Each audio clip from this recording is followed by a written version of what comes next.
जो भी व्यक्ति आपदा है, जो भी है, जैसा भी है, उसे अभी देखो मेरे पास में एक और न्यूज आई है कि उसने, जो चैनलों पे ही मैंने सुना है, उसके कत्ल करने के बाद, उसके टुकड़े टुकड़े करने के बाद, उसे फ्रीज में जमा करने के बाद, उसके बाद भी उसने लड़कियों से कांटेक्ट किया है और उन लड़कियों से मिला है। ये जो मुझे न्यूज़ चैनलों से सुनने को मिला है। आप सोचिए उसका उद्देश्य क्या है, आप सोचिए उसका मकसद क्या है, वो चाहता क्या है कि भारत में जो सनातनी बेटी हैं उनका जो है जितना भी विनाश हो सकता है वो हम करेंगे।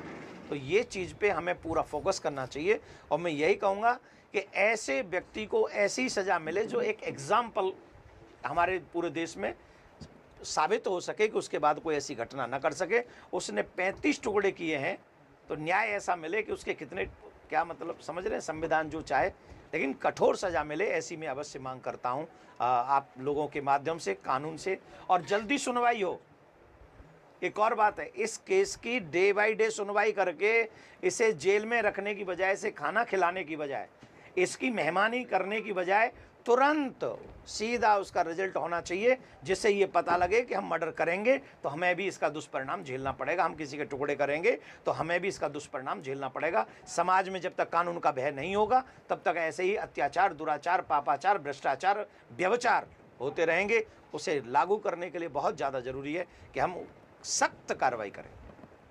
बोर्ड की बात करें तो वक्फ बोर्ड जिस तरीके से पूरे हिंदुस्तान में है, तो अब आप लगातार सनातन बोर्ड की भी मांग कर रहे हैं आप, तो सरकार से क्या वक्फ बोर्ड को लेकर भी कार्रवाई होनी चाहिए अगर सनातन बोर्ड नहीं? मैं किसी के बोर्ड के विषय में बात करूंगा ही नहीं, मुझे नहीं पता वो करते क्या हैं, और आप मुझसे ज़्यादा अच्छा आप जानते हैं वो क्या करते हैं, उनका उद्देश्य क्या है।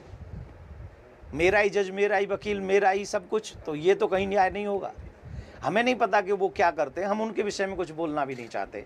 हम तो सिर्फ अपने सनातन बोर्ड की मांग करते हैं कि अगर सनातन बोर्ड होगा तो सनातन के माध्यम से मानवता बचेगी, मानवता बची तो पूरा विश्व बचेगा। सर्वे भवन्तु सुखिनः, ये सिर्फ सनातन सिखा सकता है, कोई और नहीं सिखा सकता है। और जब कोई और नहीं सिखा सकता है तो जो सबको बचा सकता है उस सनातन की परम आवश्यकता है। और सनातन बोर्ड बनाने में, स्पेशली भारत में, हम पाकिस्तान में थोड़ी कह रहे हैं कि सनातन बोर्ड होना चाहिए। हम बोर्ड कह रहे हैं, अगर वक्फ बोर्ड है तो वो पाकिस्तान में होना चाहिए, लेकिन सनातन बोर्ड है तो वो भारत में होना चाहिए। तो ये भारत, अगर हम चाहते हैं कि सनातन बोर्ड हो तो अवश्य सनातन बोर्ड हो, जिससे हम अपने बच्चों को अच्छी शिक्षा, अच्छी दिशा और अच्छी ज्ञान उनको हम लोग दे सकें।